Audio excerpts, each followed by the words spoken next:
Okay, Melissa Fishburne in Terrebonne. Melissa is acting on behalf of her dad, doing a remodel for a home that they're getting ready to move in, and they are doing some updates to the HVAC. As you can see, there is a need. The furnace sits off of the ground, kind of a man-home setup. So it sits on top of a trunk line that goes into the house there, and it's braced off of the foundation. It's just an electric furnace, straight up and down. I can't get this off because it's kind of soldered in there, so I don't know what the circuit is, so I'm going to include copper lugs, but it does have two 60-amp breakers, and we're doing just a 2.5 ton furnace, so there should be plenty of electrical supply. Unfortunately, I just was able to get the cover of that old furnace off.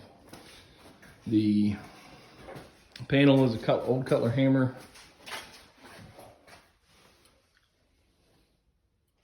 There's your breakers. It's got room in it. The attic is nice and open. So the access, and I'll show you in a minute, is just kind of on the other side of this wall. We're actually going to put the line set up and over here.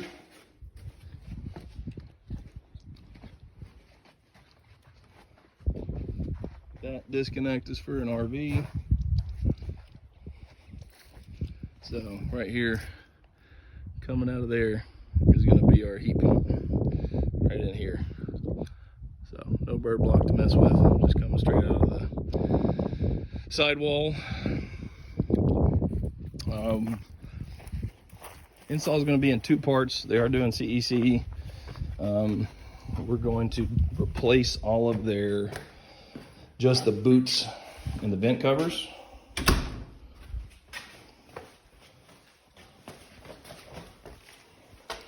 Or boots and vents. So everything's 4x10.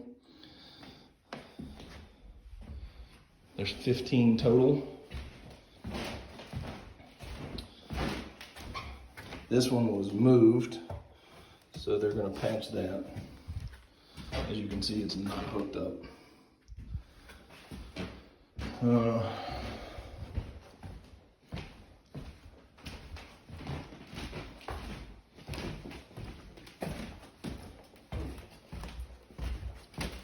Basically got two boots in each room.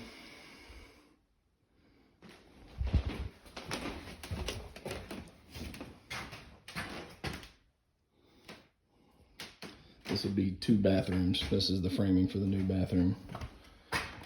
Spare room. Spare room. Attic access is right above me. They have two 12-inch runs.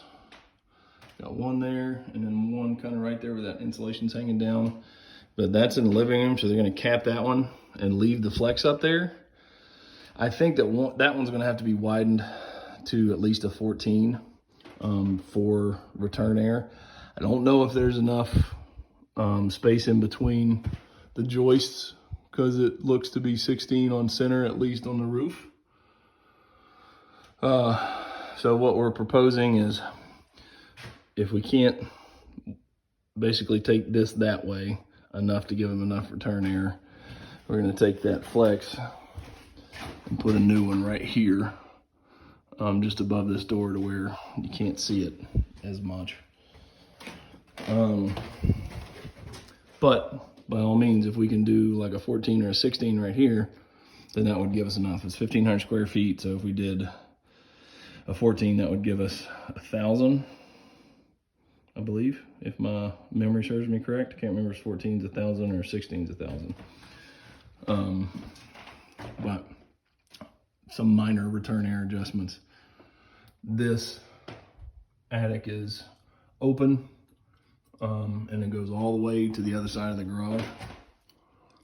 So it does look pretty easy to navigate, and I think a lot of it is platformed. They are doing CEC,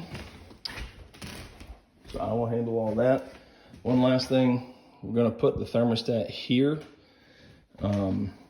Melissa's husband is actually gonna run us a wire up from this so that they can sheetrock this, and then they'll leave a 10-strand wire hanging there for us so that we can put the new thermostat there. It's currently right there. It's old, definitely needs a new wire, but that'll save us from having to try to fish a wire. I think that's it. It is 2 full days. I got 1 day for the furnace replacement and adding the heat pump. And we would like to schedule as soon as possible the CEC portion of it and putting the new boots in. So that'll be a full day as well.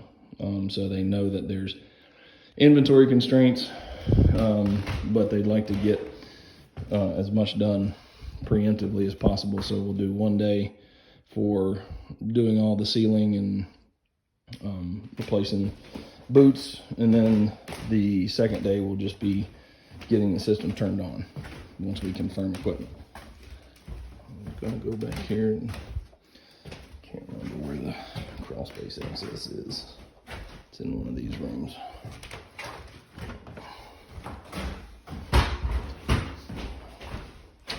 Strike 2.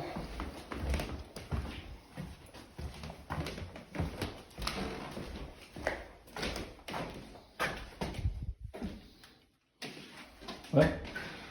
Can't remember. Anyway, Melissa Fishburne, 2 days. CEC, duct sealing, boot replacement, furnace with a heat pump add.